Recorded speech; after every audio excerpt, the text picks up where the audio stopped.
Good afternoon once again, ladies and gentlemen. Thank you for making time out to attend this webinar hosted by ISOC Nigeria chapter. My name is Dewole Ajao, chapter president. I have with me Mrs. Bukola Fawole-Oronti. We'll be moderating together. Good afternoon, everyone. I'm happy to be here with every one of us. And we are honored as Inside Society that you're able to make this time with us. Right now, I'll be handing over the mic back to Dewole to give us the opening remarks. And immediately after Dewole, Chuks, Okoriekwe, I hope you're on standby. So you'll be taking over from Dewole. Immediately after that, I'll be moderating a panel session alongside Dewole. I'll be having 8 panelists. And of course, after that, we'll take some questions from the floor. Then we'll have response from the panelists before we go to the announcements, closing remarks, and vote of thanks. And of course, the discussion as usual continues on Telegram and on Connect. So we'll be talking about internet shutdowns. For those of us who are from Nigeria, you know that we have elections coming up and there have been rumors of shutdowns. And as most of us know, shutdowns happen when you need the internet the most, when you need the internet access for communication, for activism, for education. And it's best. We've been fortunate in Nigeria that we've not seen any widespread internet shutdowns. Some will even think that we don't have any. We've never had internet shutdowns in Nigeria, but others will tell you that there have been pockets of partial outage from time to time, depending on what those in power think. So we thought we should have this engagement, figure out what we can do.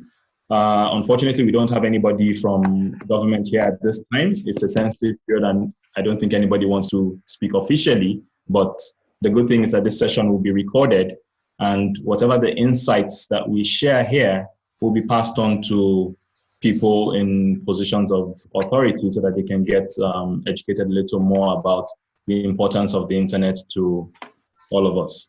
So the objectives, as stated here, are to help sensitize us about the implications of the shutdowns across Africa. We have panelists and participants from other African countries, some who've had the unpleasant experience of internet shutdowns. We share their experiences as well. And we'll also try and see what policies we have in place and how can we guarantee access to an open internet. Very importantly, we should figure out how to engage all stakeholders, both state and non-state actors, to ensure that the internet remains open and accessible to everyone. We should have Chuks Okoriekwe here, and then he can go ahead with this presentation so that we can take that and go into the panel sessions. We will do that in less than 10 minutes. Thank you, Chuks. Good afternoon, everybody. I'm Chuks Okoriekwe, legal practitioner based in Lagos, Nigeria, and I'll be happy to take us through a very short presentation. Again, the topic for our short discourse this afternoon is centered around internet as a force for social good, ending internet shutdown. Just like Dewole rightly said, you know, Nigeria is currently at a season of elections, and there have been rumors that the government might shut down the internet so as to prevent the spread of fake election results. Although the Office of National Security Advisor, which is in charge of the internet architecture, internet infrastructure in Nigeria, has more or less dispelled this rumor. But again, we must also state categorically clear at the beginning of this session that the webinar particularly is not meant to, in a way, antagonize the government on whatever it is that they are up to, but a way to sensitize Nigerians as to what they need to do in case the internet shutdown, as rumored, eventually occurs. Now, my presentation will be taking us will be in 3 parts. The first part will be on the internet economy. The second part will be looking at the internet as a catalyst for fake news, hate speech, or accountability. And the third part will be on right to access to internet, interrogating the question whether there is indeed a right to access to internet in Nigeria. It will be apposite to start with a quote from Bill Gates. Bill Gates says, the internet is becoming the town square for the global village of tomorrow. Understandably, virtually everything that happens today has to one way or the other, has the involvement of the internet in it. Now, looking at the internet economy generally can be seen as, you know, our economic, social, and cultural activities supported by the internet and related information and communication technologies.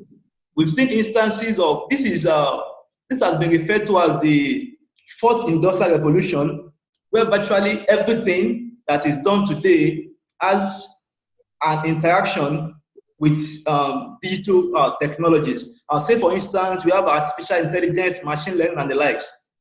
Now, running through, this is a stat that shows how the world has grown to rely heavily on internet architecture. Say, for instance, about 55% of the global population rely on internet for their daily need, while about 36.1% have access to internet in Africa. Now, we must also state categorically clear here that we need to onboard more people to the internet in Africa. Looking at the fact that, you know, we have so many issues which the internet could help resolve.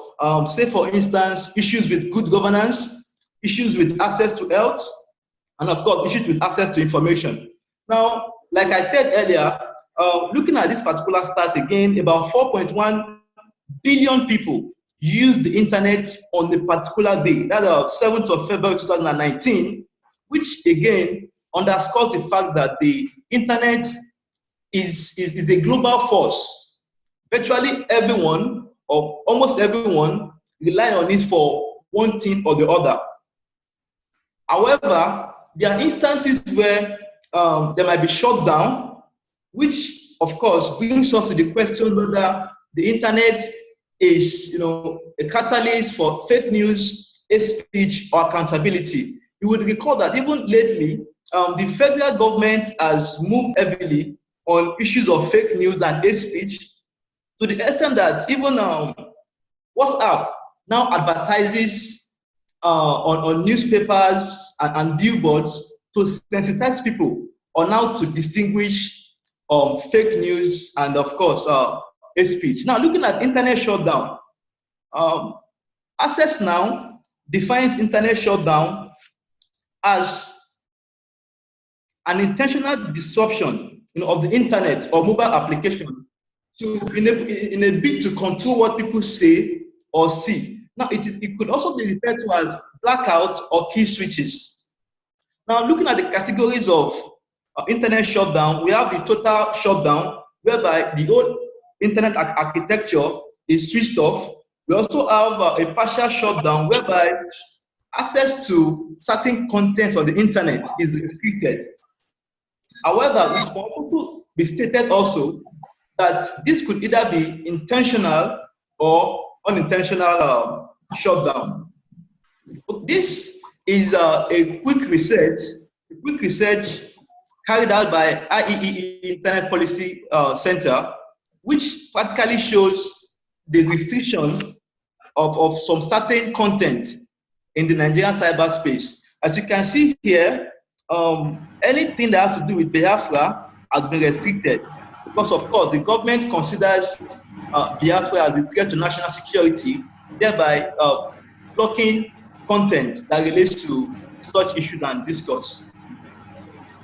Moving on, there are also international conventions that more or less supports right to access to the internet, one of which is the Universal Declaration of Human Rights, Article 19, and of course, Article 19 of the International Convention on Civil and Political Rights, all talking about right to freedom of expression. And we know that the internet has provided a platform where people can expressly, express themselves. to the full extent. However, there are regulations that could impede such free access to expression. Like I said, the internet has more or less democratized access to information, and this has played a key role in encouraging people to advocate for good governance. We can see what happened in Cameroon, at the Anglophone side of Cameroon. We can see what happened in Libya, Egypt, Tunisia, and several other parts of the world, which has, of course, prompted reactions likewise. And that, of course, brings us to the question of how government has reacted to the democratization of access to information. Usually, or in most cases, the government actually orders a shutdown, and this is usually hinged on the issue of national security, to protect national security as a basis for ordering internet shutdown. Government demands for shutdown, and then of course it leads to several social effects. This also brings us to a pertinent question: does the Nigerian Constitution guarantee a right to the internet? A multi-million-dollar question, if I may ask. Now, unlike countries such as Finland, Estonia, Spain, Greece, and Costa Rica, where basic internet access is part of the citizens' fundamental rights, Nigeria is yet to include access to internet as a fundamental right. This means that we cannot approach the court, for instance, to say, oh, my lord, my right to access to internet has been infringed upon. Definitely, one cannot get recourse where such happens. However, there is currently the Digital Rights and Freedoms Bill, which is before the president, and we hope and anticipate that it is signed in earnest, as it would more or less guarantee rights of access to the internet. And of course, we must also say that these rights are not absolute, as the government could, through substantial grounds, derogate from these rights. Now, the right that is protected under Nigeria's constitution, which relates to the internet, is the right to freedom of expression and the press, as contained in Section 39, 1 and 2 of the Nigerian Constitution. Now, I cited a case here, Ajao and Federal Ministry of Education. The case is instructive, as it tells us that the court only recognizes or enforces the right as stated in the Constitution. So, the right to access to internet, not having been stated as a right in the Constitution, is somewhat not guaranteed or protected by the courts. Of course, there are grounds for derogation. The government can derogate from right to expression and the press if on the grounds of interest of defense, public safety, public order, public morality, or public health. In the same vein, government has also made some specific laws which seek to regulate the use of the internet, some of which include the Cyber Crimes Act, the NIDA framework and guidelines for public internet access, the National Broadband Policy, NCC's Draft Internet Code of Practice. All these regulations, more or less, these laws and regulations, more or less, limit or try to create a framework within which one can have access to the internet. And there's a query. I said, what is the impact of these legislations on access to and expression to the internet? Can this constitute a basis for internet shutdown? Obviously, yes. Taking a look at the Cyber Crimes Act, looking at Section 33, verse 3, sub 1, more or less puts the National Security Advisor in a position where he or she may recommend to the president to designate certain infrastructure as critical national infrastructure, in which the president can then thereafter make regulations on how to prevent access to such infrastructure. Of course, we looked at the fact that the government can derogate on some of these rights. So let's quickly look at what we can do or when these rights have been infringed on. Now, this talks about the cost of internet shutdown. If the internet is shut down, Nigeria will be losing about $6 billion per day if YouTube is shut down. If access to YouTube is shut down or restricted for a particular day, we will lose about more than $6 billion. Okay, yeah, this talks about the Zimbabwean case where the government ordered for internet shutdown, and it was challenged in court by civil society groups. And of course, the court ordered that the ISP should switch the internet back on. Now, available options if internet is restricted in Nigeria, we said we will need to dialogue or have engagement with government agencies, including the ONSA, NIDA, MBC, to engage them to know, to also educate them on the implications of internet shutdown. And of course, we also have by adopting legislations to protect the right to internet access, one of which is before the president for his assent. Then we have all forms of public engagement, and of course, one of which is eventually to approach the courts to ask the courts for an order for the government to restore internet. On the final note, if internet is restricted, if internet access is restricted, there are a couple of tools which one could use to bypass such restrictions. Some of which have been outlined here. We have Tor, Siphon, Obo, Tails, Lantern, FireChat. Also, we also provided the links for a possible download. For those who want to download it, they could click on the links and have them downloaded. I guess that's all, and then I'm available to take any questions from us. Thank you very much, Mr. Chuks. So to all our audience, the slides you just presented will be available on the website. So you can visit it later after this meeting, and of course you have access to it to know more. And of course, this information will be there too. So if there's need for you to contact him. Thank you very much once again, Chuks. Thank you so much for having me, Bukola. Yes. Now I want to invite all our panelists, and I believe we have them all ready with us now. First of all, I'll be introducing Madam Nnenna Nwakanma of Web Foundation.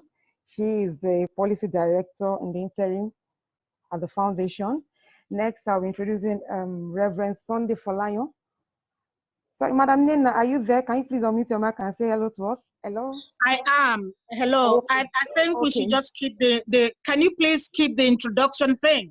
People can go online and type our names on Google and get information about us. Thank you. Okay, thank you. So Reverend Sunday Folayo, Berhan, and Boye Adegoke. I second Nnenna. Just keep the intros out. Let's go into the discussions. Okay. So I'll be starting the discussion with Reverend Sunday Folayo. And the question is, what are the roles of ISPs, CCTLDs, and all the likes, and state and non-state actors on the case of internet shutdown? Briefly in a minute. Thank you very much, Bukola. Before I answer your question, let me first correct a statement that Chuks made, which is not actually correct. The Office of the National Security Advisor in Nigeria is not in charge of internet architecture in Nigeria. But the Office of the National Security Advisor is one of the agencies of government that can disrupt the use of the internet in Nigeria. I think it's only fair to recognize them as having that capability, but not to put them in charge of internet architecture in Nigeria. They are not. On to the question that has been asked by Bukola. Internet shutdown is not just all about activating a big kill switch somewhere. Shutdown can happen because the dictator has induced a shutdown, or can indeed ask operators, the telcos and the ISPs, to shut down their service because of state security. It could also happen because of denial of service that may be activated by hackers and malware and other things on the internet. And if an internet service provider is not clued enough to know how to evade these type of things, it will lead to a shutdown. And those type of shutdowns can be very, very expensive. A case in point was when the the Pakistani telecoms some few years ago tried to prevent people from going on the net to search on Google. They ended up advertising the Google BGP address block wrongly on the internet, and the entire Google traffic was redirected to Pakistan until people figured out what was going on the internet, and this was resolved. The last possibility is that it is possible for the network to be wrongly scoped or wrongly provisioned. And a case in point was of that of an African country that tried to use a central system to collate election results some years ago. And the file system on which the results would go to was just 50 megabytes. But from each polling station was coming data that was up to 1 megabyte. And that means that if all this data arrives on the server, by the time 50 polling stations reported their data, the disk ran out of space and there was total shutdown of the election collation result. This is as a result of wrong scoping. So all these are possibilities of shutdown. And you can see that some of them are occasioned by the ISP either not doing the right thing or not being sufficiently clued on what is to be done. Let me take a sip of water at this point. Thank you. Thank you very much, Mr. Sunday. Now to Madam Nnenna. The question is, African Declaration on Internet Rights and Freedom. Of course, there is a declaration and there are sanctions in place for defaulting members. The question is, what are the sanctions and how are they to be, what's the plan on how they are to be implemented in Africa and of course in ECOWAS? Thanks everyone. Thank you for having me. Are you speaking about the declaration that was started by civil society? Yes, ma'am. Okay. I just wanted to be sure because I was one of those who drafted that and still working on it. As an intro, let me say that when we think of the internet, we must always think global. We must also always think the 7.8 billion world population. That is very important because thinking of internet as a Nigerian thing, as an African thing, sometimes does not give you the global perspective that you need. The second thing I want to submit is that almost every single government on the planet has a legal provision somewhere where they may interfere in telecommunications. I have researched almost all governments. They always have that either in their constitution for defense, as the original presenter said, for security or one of these. But they always have a law somewhere that gives them that power. So we must be informed of that when we want to mobilize either as citizens or as companies or as stakeholders. Now to the declarations and sanctions. There is no global legal instrument against shutdowns. I'll take that again. There is not a single global instrument against shutdowns. We have the Declaration of Human Rights. That was the basis of the UN to which countries sign up to. That is to say, these are your rights. It does not have sanctions and all of that. As at last year, the United Nations Secretary General has put up a panel on digital cooperation that is going to write a report that will be presented to the UN Secretary General, that will be presented to member states, and on and on and on and on. That's the classic United Nations thing. But the sorry thing is that the UN is made up of members. So ultimately, never think as a Nigerian that some UN somebody is going to come to dictate to the Nigerian legislators what will happen. It doesn't happen in international relations. Every nation is sovereign and they will use their own laws to govern themselves. At the AU level, the same thing operates. We know that we have supranational, at the AU level, conventions. Yes. Hello? Oh, sorry. Okay, so we know that we have these conventions at the AU level or at ECOWAS level, but they will still need to be domesticated as law. And the fact that country X has signed up to something does not really mean that they will keep up to it at home. So it is very important that we keep that in our mind. Now to the declaration you asked me about. This is a declaration that was started by a coalition of non-governmental organizations. They do not have legal power in front of any government. We encourage the best we have done so far is to mainstream these into bills in countries, and Nigeria is a case in point. The bill that has gone to the Nigerian president for assent, I was one of the co-drafters. I contributed to it. That is the best you can do with an international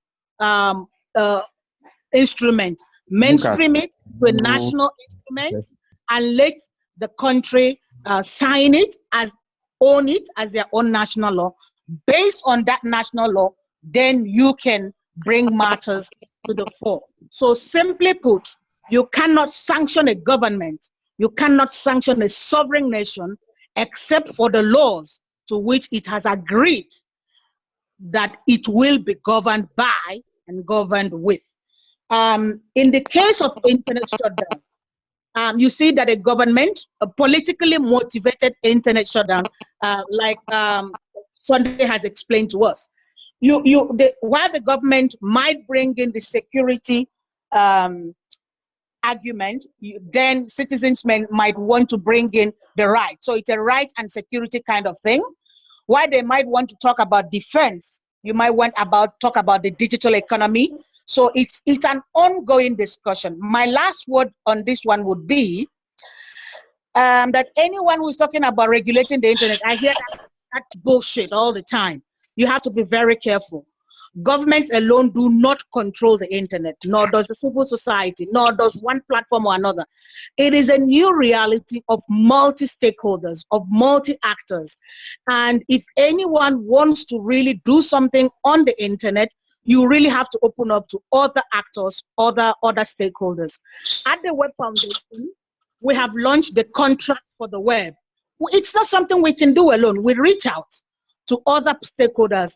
France has adopted it, Germany has adopted it, Ghana has adopted it, but then it is not enough. So my last word will be, the internet has a lot of actors, a lot of stakeholders, and a lot of interest at stake. So be careful, be open, and be collaborative. Thank you.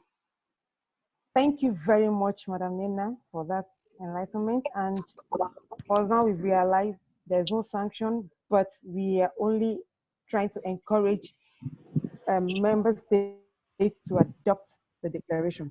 Now the next question goes to Berhan. Berhan, are you there? Yes, I'm here. Oh, thank you very much. Now the question is, as a passionate advocate for internet, keep it on, hashtag keep it on, what are your experiences in African countries that you're taking your campaign to? Sure. Thank you for having me, everybody. My name is Berhan. I lead the Keep It On campaign at Access Now.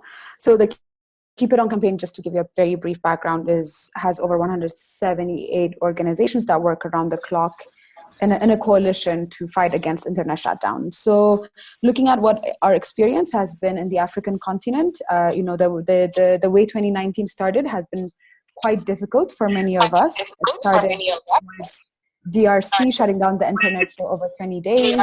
It started with Zimbabwe shutting down the internet for over 7 days. And then, of course, Gabon. 1 second, Berhan. Please, can people who are not speaking mute their mics? Thank you.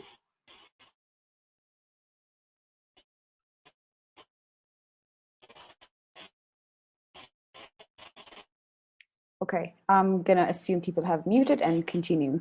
Yeah, so Gabon had shut down the internet for over 24 hours. So it's been a tough 2019. And of course, looking out of the African continent, Venezuela, India, and many other have also shut down the internet.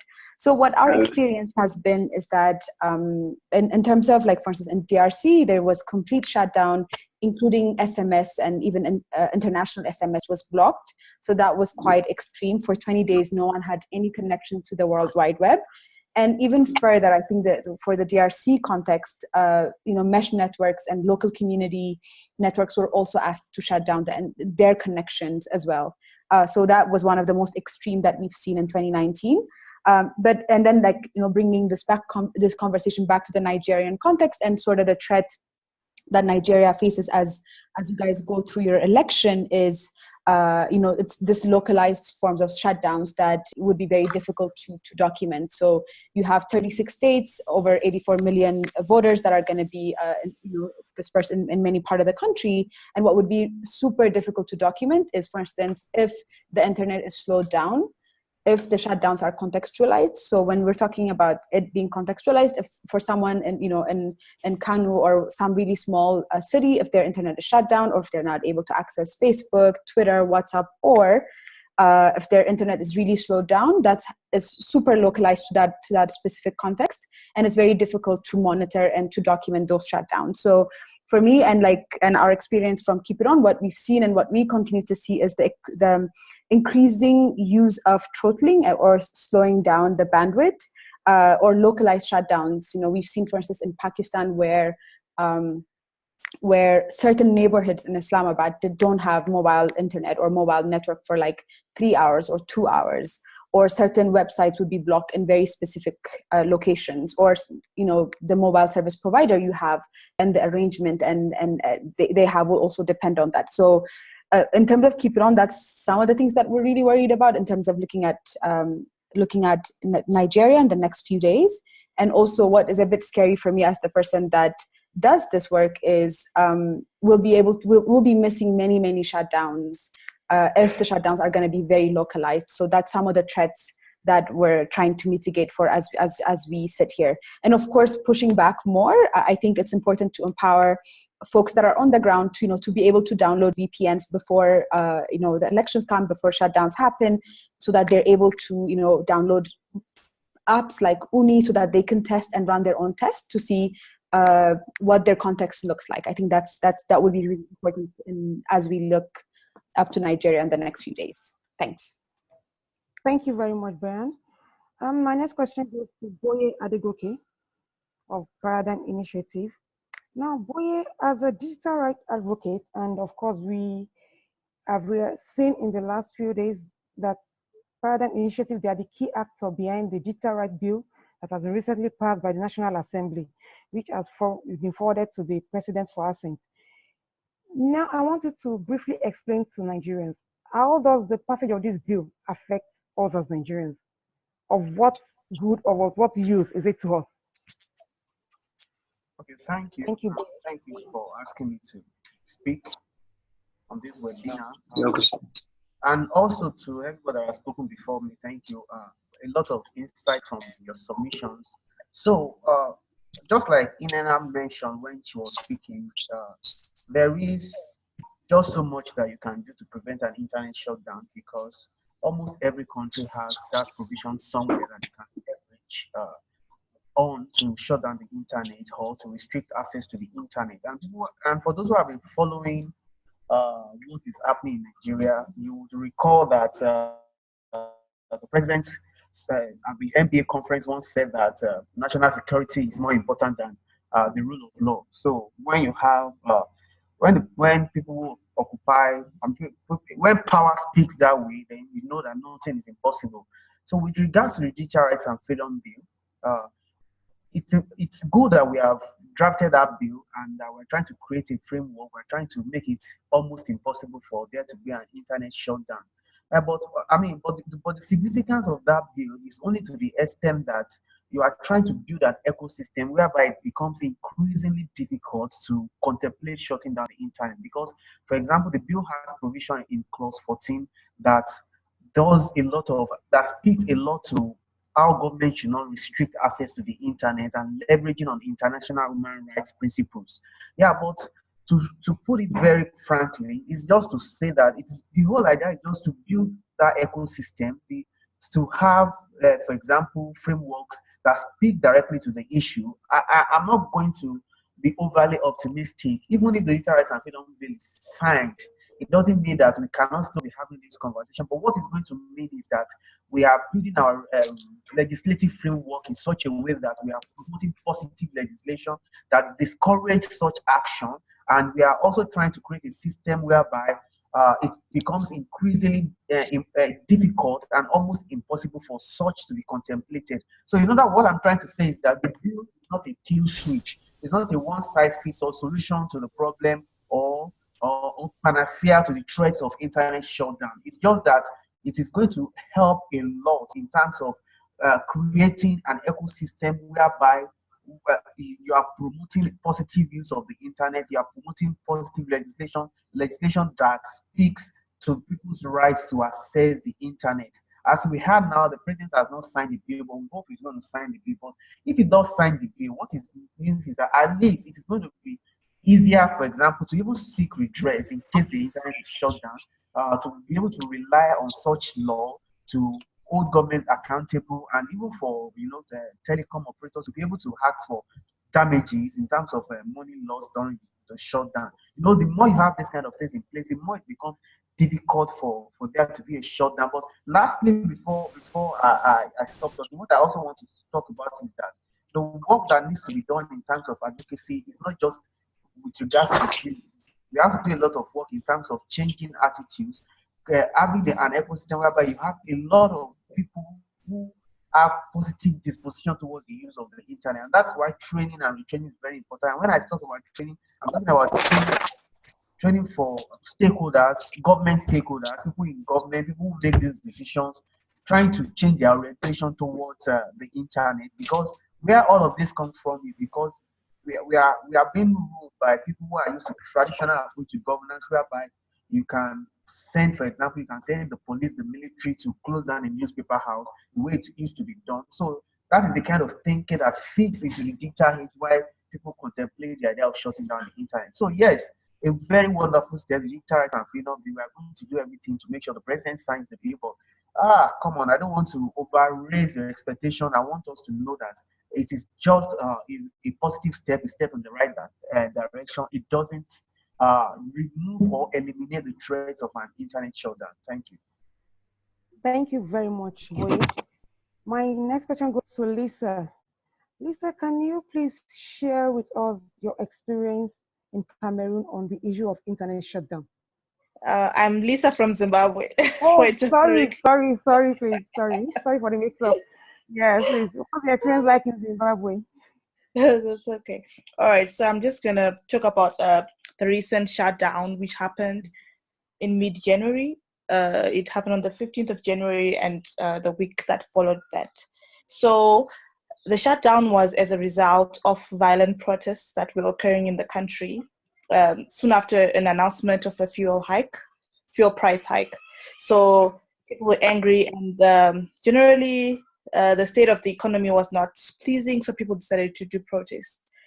So because of that, the government decided to shut down the internet, as what has been discussed earlier, that it's a security issue. And they stated that the internet was causing the spread of fake news, the spread of violent extremism, etc. So it was, first of all, the impact that it had on me personally was depression and many other people, because we are living in a world where the internet has become a currency. The internet it's what we use every day. So not having it was really depressing and agitating, I must say. And I will dwell much on the economic impacts that it had on local businesses in Zimbabwe. So what the state of the banking system in Zimbabwe is that it's highly digital, meaning cash we don't normally use cash to do transactions. We use swiping cards and we use mobile money, etc. So because the internet was shut, it meant that we couldn't use point of sale for buying goods and services. We couldn't use our online banking system to pay for for example, electricity tokens. That was very complicated and extremely negatively impacting the economy and the companies that benefit from these transactions. Also, I know of people who actually missed deadlines because there are people who do online courses, there are people who are applying for certain opportunities outside Zimbabwe or within Zimbabwe, and that really negatively affected them because they could not finish whatever they were doing on the internet during that period of time. So another issue that I'll talk about is that it's then affected also local businesses that use the internet as which, for example, social media-based businesses, they were really affected by this lack of internet. And ultimately, there was an issue that was raised, an issue of privacy and security, because when we look at, as a response to the shutdown, people had downloaded the VPNs, right? And because people are not educated enough, they downloaded any type of VPN. So there are some VPNs that are not very good because they give access to malicious softwares and give access, and then also data, they can steal your data. So because of that, it exposed people to malicious VPNs that might not be okay. But actually, people were able to use VPNs to access social media sites which were blocked. However, the issue of a VPN did not work on some of the days because there was a total shutdown. So it did not work on those days. So that was the experience that we had. It had so much negative impact on the economy, on local businesses, and also on the social well-being of the country. Thank you. Yeah, thank you very much, Lisa. Wow, that's not a good experience anyway. Okay, so is Tomiwa there? Tomiwa Lori? Now my question to you as a policy analyst is on the issue of hate speech and fake news. You know, it's a common thing. The government will give an excuse why we are switching off the internet is because of fake news, hate speech. Now, my question is, how do you think the government can engage various stakeholders in order to curb this without having to resort to flipping the switch on the internet? Okay, thank you so much for the question and for having me on the webinar. So basically, I think it's very important to draw the distinction between hate speech and fake news. Fake news is not an offense. Hate speech is, internationally and nationally. Now, with respect to the kind of collaborations that the government can look forward to in engaging these issues, is like, I want you to kindly maybe go back a little bit to what Nnenna said earlier on. Hello, what did you say? If you are not having the floor, kindly mute your mic. So tell me why, please go on. Okay, thank you. So with respect to what Nnenna said earlier, the idea of whatever goes on the internet, it's not the prerogative of just one actor. So when we are dealing with the dynamics that comes with the internet as a product or being used by consumers, like folks on the internet, we need to avert our mind to the fact that it's more, we should have more of a multi-stakeholder approach, a user-centric approach, as compared to the controlling idea that the state needs to be at the center of, of everything. So with respect to, I would like to pick fake news first. In dealing with government, especially with respect to platforms, majorly Facebook, Google, WhatsApp, and what have you, it is important that, like I said earlier when I started, fake news is not a crime, right? And in dealing with something you cannot put sanction on, you need to be very careful, because dealing with fake news, there are very, very high chances that when it is high-handed meaning government wanting to clamp down on fake news, I mean, that's usually the excuse. you will hurt free speech most likely when you want to make regulations or what have you on fake news. It is that dynamic because it is not criminalized, it's not an offense. So you have a very, very tough job wanting to criminalize. So what the government can do is that work together with platforms, ensure that there is a community-based guideline that is enforced based on outputs from most sectors of the society. So in making that happen, you will have to ensure that most stakeholders in the sector are brought to the table to discuss. It's not a government thing. I need to sound that note. It is not a government thing to regulate Facebook, and you can't really regulate Facebook. And one other thing again is this. Governments in India, in most countries across, even in the US, you hear them pushing the blame to platforms like Facebook, outsourcing individual responsibilities to platforms and tech companies. That is not supposed to be so. It's a social phenomenon, and when we outsource our responsibilities as individuals, as the public to these tech platforms, we will have what is going on in terms of censorship on these platforms, where machines dictate what human beings say. That's not supposed to be so. So, in working together with ISPs, working together with the private sector, we need to be able to come up with a perspective that mirrors the concerns of most stakeholders in the sector. So when you're regulating for fake news, you are not regulating based on the perspective of the government, but you are coming together to see how things can work and, reduce the effect of fake news. Fake news is not new. It's as old as man. People spread news deliberately or not deliberately. It happens. So criminalizing it or looking to want to use internet shutdown as an excuse does not necessarily help. It wouldn't help in any way. Now, quickly to hate speech. Hate speech in international law, in national laws, is a criminal offense. So there's always an element of violence associated with hate speech. So, and it has to be such speech that is used to incite violence, and it doesn't necessarily occur online alone, where you see bullying of all kinds. It can also translate to offline harm or offline violence, where you see certain people or individuals advocating violence against some sect or some people based on their race, sex, and all of that.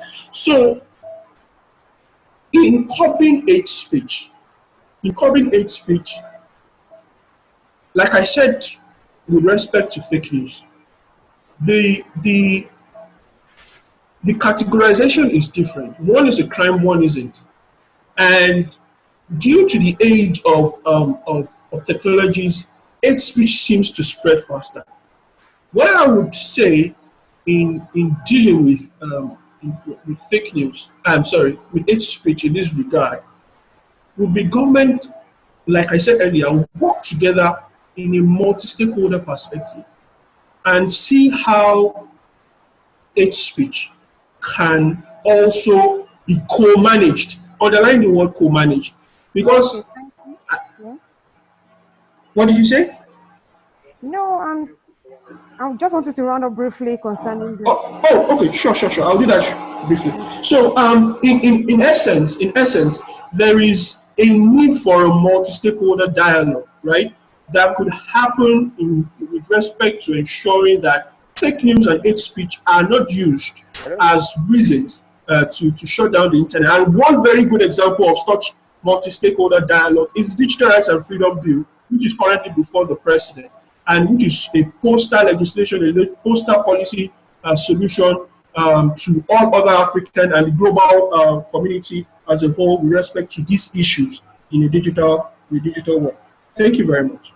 Thank you very much, Tomiwa. Nnenna, please, I wanted to briefly concerning the issue of fake news. What's the global view on? Nnenna is up. Okay. So, Berhan, can you talk briefly on the issue of fake news? I'm here, people. Please talk briefly on that. Fake news. Should I go on or let Berhan go first? Okay, let's go first, then Nnenna, you come up after her. Yeah, so the issue of fake news as it relates to, I think, internet shutdowns is really important to look at in this context. I do disagree with our previous speaker that, yes, fake news is increasingly becoming criminalized. So it's not just hate speech that governments are legislating for. I think that's important to note. And then there's also this point that you specifically made that, platforms should not be held liable. Fake news is as old as man. Yes, that's true. But in the way that, the new technology has garnered fake news, and the way that fake news really travels very quickly has put a lot of people in danger, including, I'm sure you're familiar with the situation in Nigeria, Myanmar, and other places where India, where, violence and fake news go together. So I think it's really important that we also hold, platforms accountable to some of the actions that happen within their platforms. And, a social media platform should not be perpetuating genocide or that kind of violence. So those two things I think are really important to stress in this conversation. But one other thing is that, of course, governments increasingly use fake news, hate speech, and misinformation as a scapegoat to shut down the internet, and that's not acceptable. We should definitely have that conversation further so that we find alternatives to shutting down the internet when you're really dealing with issues of fake news and misinformation. So I think those two things are very super important to note in this context, especially. Thank you very much, Berhan. So, Madam Nnenna, you have the floor. Okay, a quick one. Yes. In every country, false information is liable. That is a fake offense. It's a clean offense. So fake news is an offense in all countries. You don't need a new law for that. False information is a criminal offense. I think it's very important that we clear that out of the way. During the chat, I had given you a background to what is now known as fake news, right? I think that we understand what the digital economy is. Thank you. The digital economy is the economy of masses, is the economy of numbers. So fake news started from the media itself, when people will just throw out a fake information just to draw people to their platform. So it was basically to draw people, clickbait, we call them, because for you to be able to sell to advertisers, you needed to tell them that 100,000 people visit our website per day. For media to be able to maintain that 100,000 visiting their website per day, and so be able to sell advert spaces based on that, they needed to throw out these messages that are false, fake news, just to draw in the numbers. And now everyone has got into it. People want buzz. People want to be followed on Twitter. People want to be followed on Instagram, on Facebook. They want likes. So they throw out shit that is not true. And that's how we're all getting into it. So listen, the idea of responsibility, do we have rights? I hope I'm not going to shock people. My role as a policy person is to tell you how things get to be where they are. All stakeholders have responsibilities. We have rights. We all benefit from the internet, right? So when we have a global good, it means that we all have to take care of it. And if you're sitting down there as civil society, thinking that you will just get up and say, this person is gay, or this person has been caught, and use someone's head or your enemy's head to put on the body of someone having sex with another man and publish it on the web and think that it's a joke. Guy, you deserve a jail term. I don't care who you are. And by the way, a parliamentarian in Cote d'Ivoire has gone to jail because of publishing. What did he publish? He tweeted that the prosecutor has organized the arrest of someone else. And at the time he was tweeting that person was not under arrest. That parliamentarian, I'm talking about a parliamentarian, the honorable parliamentarian has gone to jail for it. Only yesterday he was given a suspended sentence so he could go home, but he took 6 months.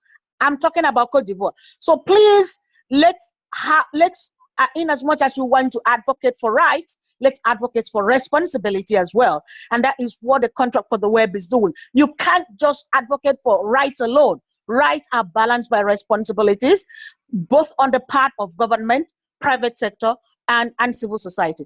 I want to pay homage to someone like Sunday, who understands that as much as we don't hear the private sector enough, they have licenses, they have a charter of the services they give, and in return the things they have to obey. So my point here is that rights are good, responsibilities are the other side of it, and at every point in time we must balance this. Fake news is wrong, fake news is illegal, fake news is an offense, and if we really want an internet that will be of opportunity to everyone, we must all, even as civil society, combat fake news, please, because the government will use it to block the internet as a reason to order shutdowns, and then we all suffer from it.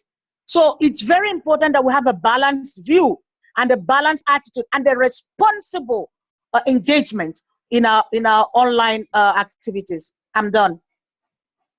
Thank you very much for that enlightenment. And my next question goes to Mr. Reverend Sunday Folayon.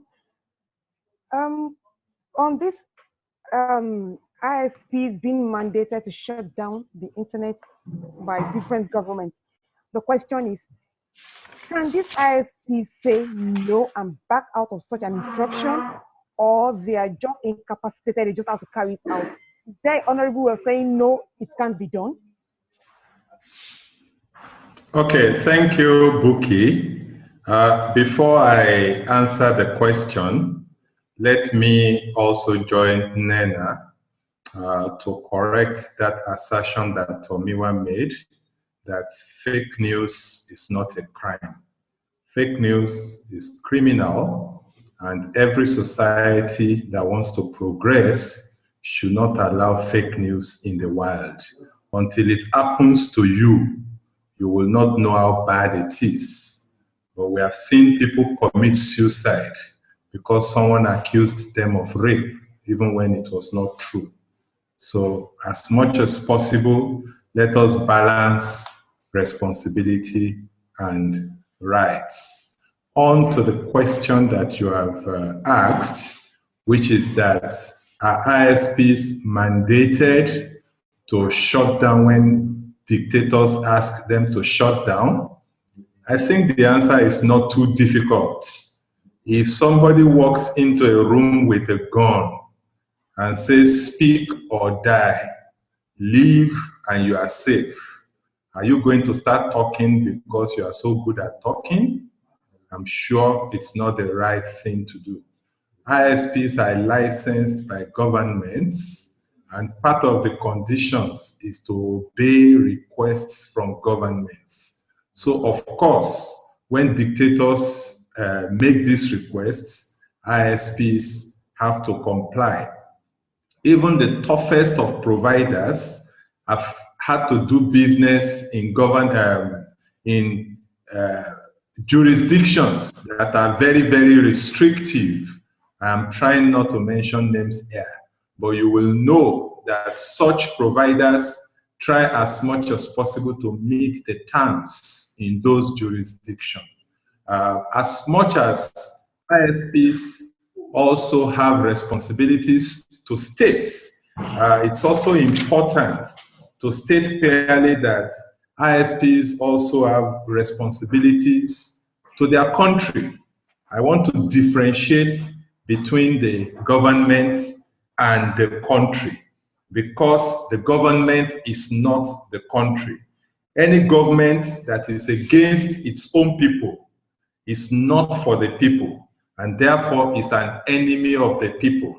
So when an ISP operating in a jurisdiction that the government has gone rogue is confronted with having to toe the line of a dictator, oh yes, they may be very, very creative in the way they do things. There has been situations where ISPs actually shut down and are seen to have shut down, but what they shut down is their backup link or their main link, and their backup link is still up for some discerning people to use. As one of my co-panelists also mentioned, even if there's a partial shutdown, maybe for example, you shut down HTTP access on port 80. People can still use VPNs to go out. People can still use VPNs to use their WhatsApp, even if WhatsApp is blocked. But it's going to be done by those who know what to do and know how to keep shots. You don't keep going about that, yes, we found a back door with which to stay connected when a dictator has shut down. I am praying and I sincerely believe that we will never have a rogue government in Nigeria again. But if indeed there's a government that goes rogue on the people, there are enough knowledgeable people in the country who understand how to keep communication going. In as much as it is for the people, by the people, for the good of the people, no rogue government can take over our country. Thank you. Thank you very much, Reverend Sunday. So, Salvation, are you online now? Salvation Alibor? I am. Oh, thank you very much. Welcome back. Now the question goes to you from the perspective of an ISP, of ISPs. Can you please tell us what do ISPs do in terms of censorship, filtering of content and the like? Then usually when they're doing this, is there a strict order for such to be carried out? Or is there a court order or just someone saying do this and it's done? Thank you. Thank you very much. I want to thank the organizers for having me and thank my co-panelists. I've actually learned a lot listening to this discussion today. Okay. Can you please speak up a little more? Thank you. Okay. Before I answer that, I actually want to point out some other facts that shutdown. It's just that here we're looking at it from the political angle so much. Okay, as someone who is responsible for infrastructure, who serves just as a toll gate manager, irrespective of what's going through it, we look at it not just from the political sides. Okay, so sometimes shutdown is ethical. Okay, at other times shutdown could just be technical. Okay, like I think in Nigeria, for example, we've had a partial shutdowns of time and again when some undersea cables supplying us goes down and we're forced to use something small. And so some persons are forced to cut down on the resources they give. Is Salvation still there or there's a disconnection?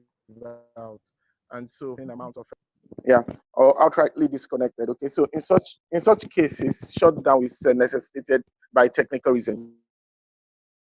Okay, and there's been in some cases where ISPs operating in a locality are asked to power down, maybe power down your base station or shut down your connectivity because the local government in that area is trying to manage situation, especially in elections. Okay, I've had that experience some time ago when a state was having a by-election. Okay, and they were saying to power down some of the base stations around. Okay, to avoid persons hoodlums being able to communicate among themselves. Okay. To us, the way it was communicated was not in a harsh tone that says, okay, shut down, or like Reverend SF put it, shut down or your life. Okay, it wasn't a shut down your life. It was more like, look at the situation. Some folks are using this, okay, to perpetuate criminal activities. Okay, so why don't you just shut down till we're able to get to their location so they cannot communicate among themselves? Okay, now in shutting down, you could either just power down your infrastructure in that location, or in a case where it is a case of censorship or filtering access. Okay, let's say for a campus environment, for example, where the school says, okay, yeah, we only just want access for our students to study.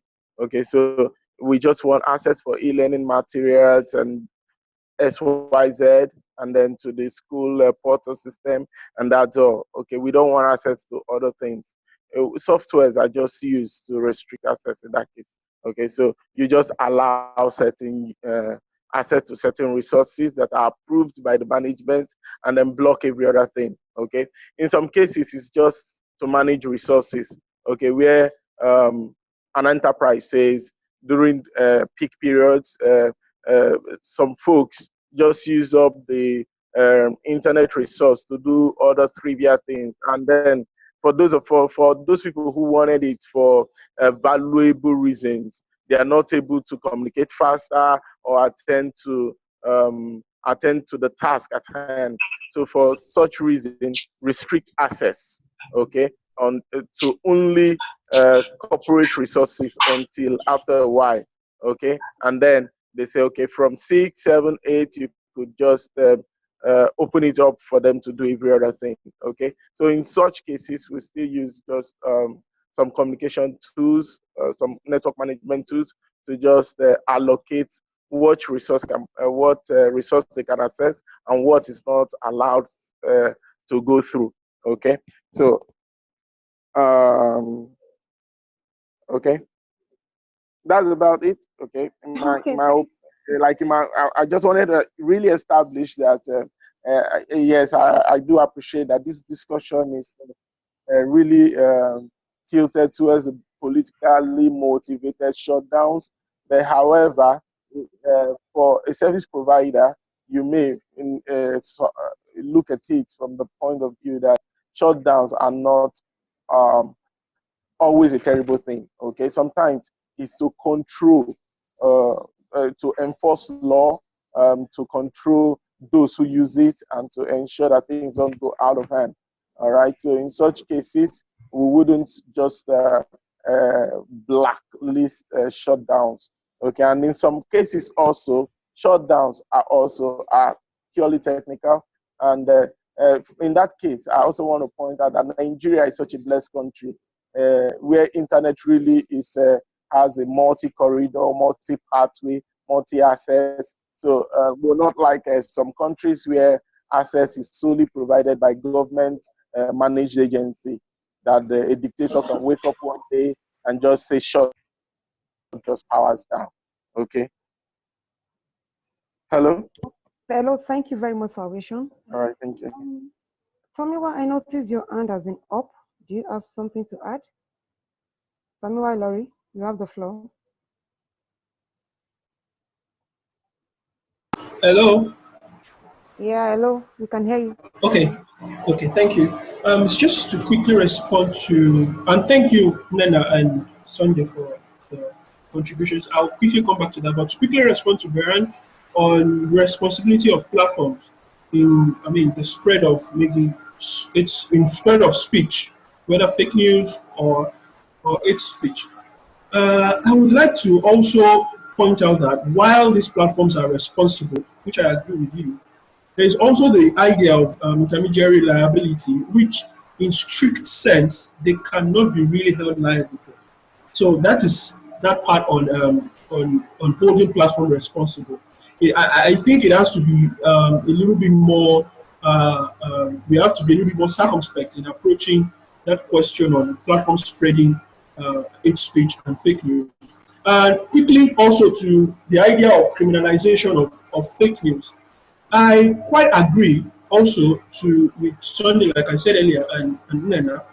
But my point of view, which I shared earlier by saying that it's not a crime, is looking at it from the perspective of free speech and press.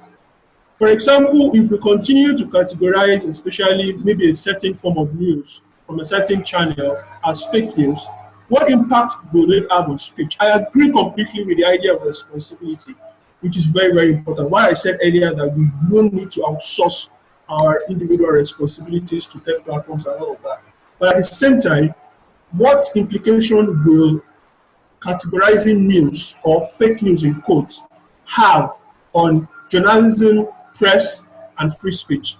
That was what informed my idea of not wanting to call it a crime per se, because for me, that would be adding to the arsenal of the government in wanting to regulate and control the free speech debate. The fake news debate. Thank you so much. Hello, thank you so much, Amira, for the clarification. Yeah. Now, I know we asked quite a lot of questions in the chat room. So, Dewole, can you please come up and with the questions so that our panelists can answer them quickly, because our time is up already, almost up. Okay, thank you very much, Bukola. There are a number of questions here. I will just quickly run through them, and then if any of our panelists would wish to grab one or two of them to answer, we would, and hopefully we can take the chat transcripts and continue the conversation, because we don't want to keep you much longer than we said we would. Abdul Hakim Ajijola is asking for collective views on federal and state dichotomy. I know that you've probably been able to read the questions on the chat, and it's just saying Kogi State recently shut down communications, including internet access for its residents, and by implications other states whose backbone passes through Kogi. Does the state have a right to tamper with the internet? Is there any does a subnational unit have the right to deprive other subnational units of internet access? And then talks about the Italian cyber weaponry firm hacking team, and it was reported that governors purchased advanced digital interception and hacking tools. I think it's just asking for views on that. That if those are true, do states have the right to purchase such advanced digital interception and hacking tools? Would such purchases by state chief executives contravene the Cyber Crimes Prohibition Act? We have a question from Morufu Amnusa, which asks that where are the figures for internet users in Nigeria, Africa, Global? I'm sure we can point you to a link for that later.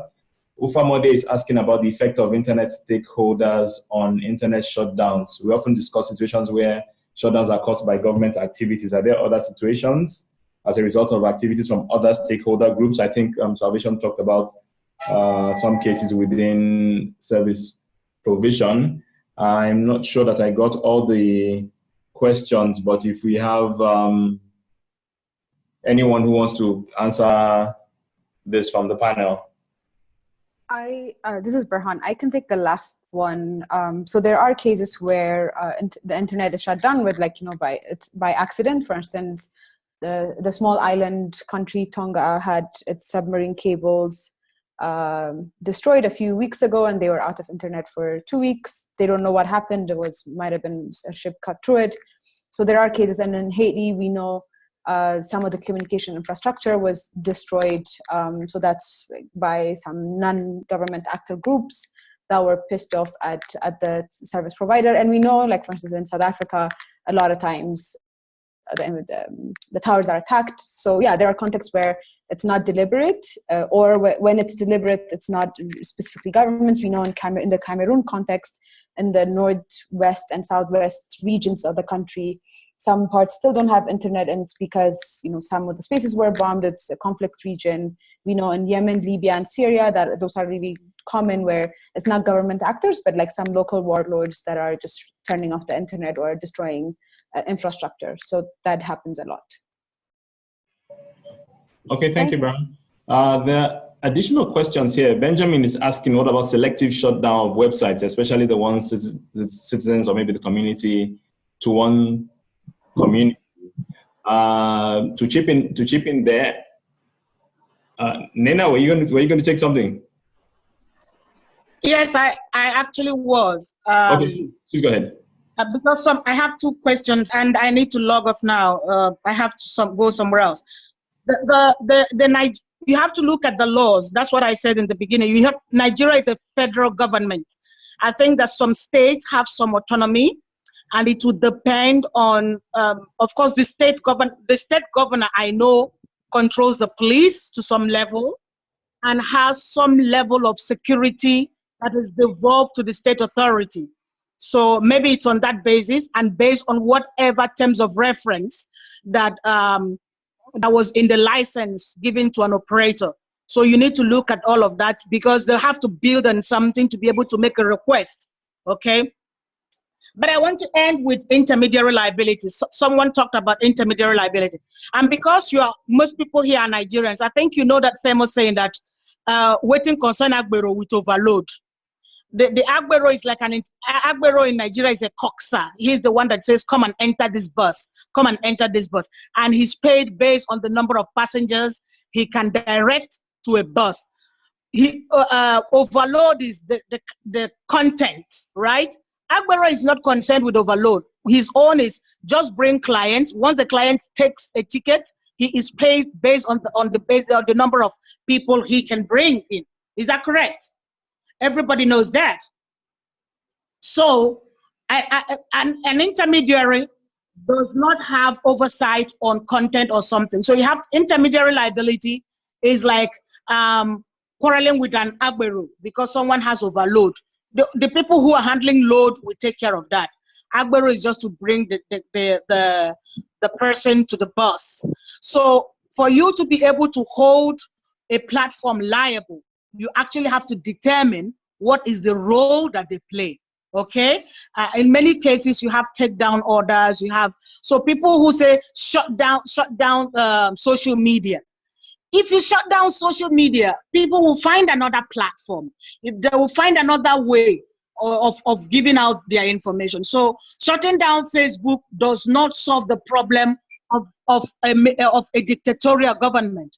The problem is that you do not respect your citizens. You do not take care of them. You do not do good governance. So shutting down the platform that allows citizens to voice their opinions will not solve the problem of bad governance. So look inside and solve what the problem is. So on intermediary liability, we have to know whose mandate is being discussed and what are the clear responsibilities before you can blame people or sue them or call on their responsibilities. Thank you very much for having me. I have a great day, and I understand there's a rumor, I don't know if it's confirmed, that it is St. Valentine's Day today. Just in case that happens to be true, happy Valentine, everyone. Cheers. Happy Valentine's Day, Nnenna. Thank you so much. Okay, hello. I don't know if I'm coming to answer Dewole. some questions. This is Adegoke. Okay. Yeah, Boye, please go ahead. Oh, okay. First, I want to talk about the person that asked about the hacking team and what transpired in some states in Nigeria, how some governors were alleged to be using technology to monitor their political opponents. Yeah, so, it's about leveraging a lacuna that exists in. Sorry, can you please speak up? Okay, so it's about leveraging on the gaps that exist within the system. So the background to that is that there was a time when Nigeria still has problem with kidnapping. So when kidnapping was a serious issue in the South, a lot of equipment were built, primarily for the purpose of addressing the problem of kidnapping, to be able to track down kidnappers and all of that.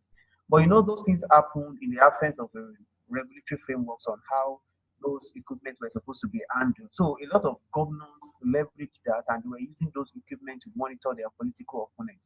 But the bigger issue is that nobody called that activity to question. Nobody went to court. Nobody went to challenge it, because it was something I worked on in Paradigm Mission. Worked on it at that particular point in time.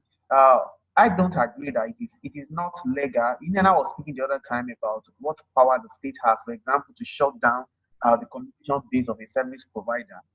As far as I understand, Nigeria we have federating units, but I know that telecommunication is regulating the telecommunication industry is happened centrally by the NCC. We don't have a state equivalent of the NCC, for example. There are other issues that comes up in terms of enforcement of, for example, taxes, because that particular instance was a case of the government of Kogi State talking about that they were supposed to be paid some taxes and all of that. But also, if you look at the Cyber Crimes Act, some things have been designated as critical national infrastructure. I think the person who made the presentation also made reference to it.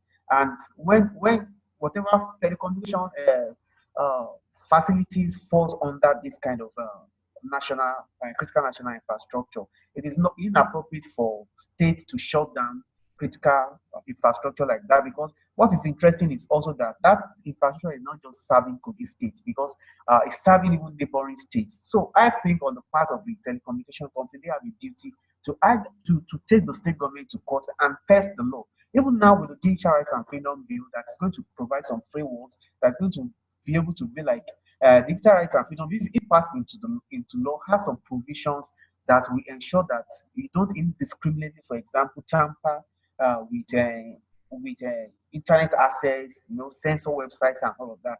But even with that, it doesn't mean that people will not try to do it. It doesn't mean that some governments will not do it. It doesn't mean that some states will not do it.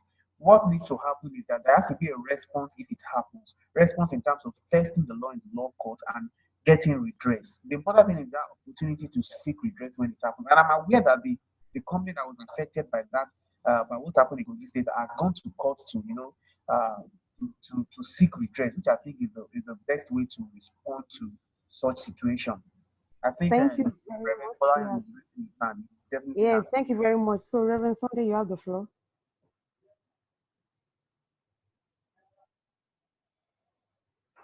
Okay, thank you very much. I think we are looking at issues in a very imperfect system.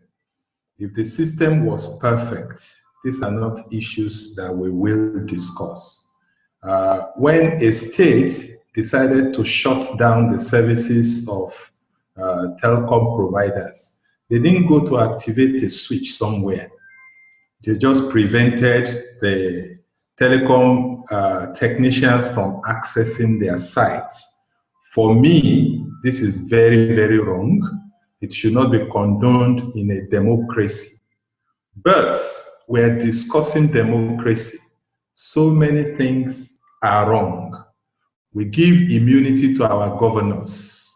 When governors have immunity, what they do with that immunity sometimes is questionable. For example, installing snooping devices and looking at what their political opponents are doing. This is criminal. This is treason. And governors that do that should be stripped of their immunity and put in jail. Next, we're talking of security. When there is insecurity all around us, the law cannot be made to work when the law is disobeyed.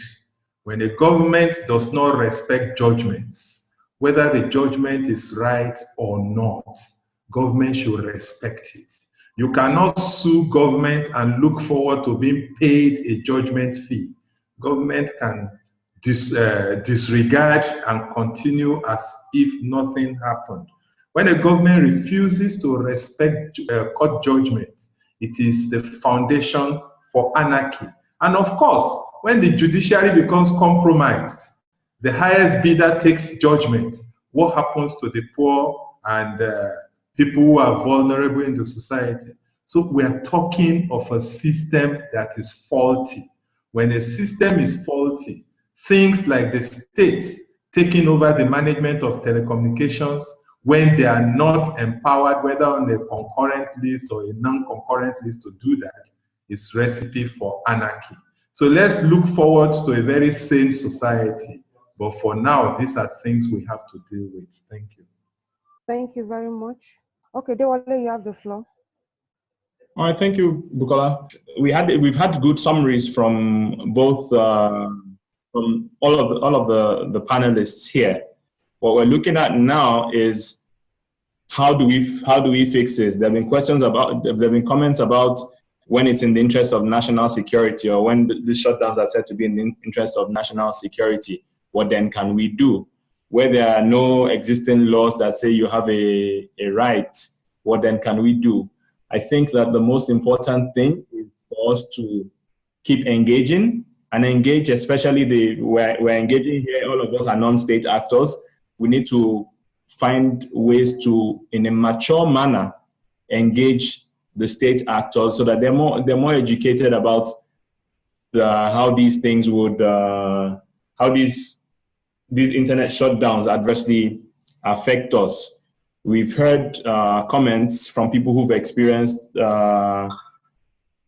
politically motivated, national security, allegedly motivated internet shutdowns. And the consensus seems to be that the shutdowns have not actually solved the problems. The problems have already started. So better education on the side of users, responsible usage, as has been pointed out by several people would be the starting point to removing these headaches that the government agencies do talk about. I see Reverend Sunday's hand is up. Before I hand the floor to Reverend Sunday, we've gone over by 20 minutes now, and I'm wondering how we deal with this. How do we take the conversation forward? Do we take the chat transcripts and continue on Telegram? Suggestions, please. But Reverend Sunday, over to you, sir. Thank you for giving me the floor. Since we are over time, I think we should just try and end it, because if I say some more things, I'll provoke more discussions. So let me act responsibly in the interest of what we are preaching. Thank you. So thank you, Reverend. And Chuks, last words before we end the meeting. Chuks, you have the floor. Okay, thank you so much for having me, Tomiwa and Dewole. It's been a privilege to share thoughts with everyone and at least get to contribute to the discourse. Hopefully, looking forward to pushing the conversation further, probably on other platforms, and then maybe some other time too, we could have a webinar to talk about this. Thank you so much for having me. Okay, thank you very much for being part of us. So, Dewole, vote of thanks. And of course, to everyone, the discussion continues on Telegram and on the Connect. Dewole, you have the floor to end the meeting. Thank you very much, Bukola. Thank you, panelists. Thank you to everyone who's taking time off, even while you are busy planning your romantic surprises for St. Valentine's Day, as the news has said exists. I really appreciate you. I appreciate that it was very short notice and all of you made it. Please feel free to send us your feedback via info@isoc.ng or exco@isoc.ng. There's a Telegram group. I hope that we can take these conversations there like right away so that people can continue to engage. There are close to 300 people there too who would have all sorts of insights. I wish you all the best. Do enjoy the rest of your day. We'll keep the meeting for a couple of minutes for those who want to copy the text chat, because once we end the chat, then you don't have access to that text anymore. Thank you all.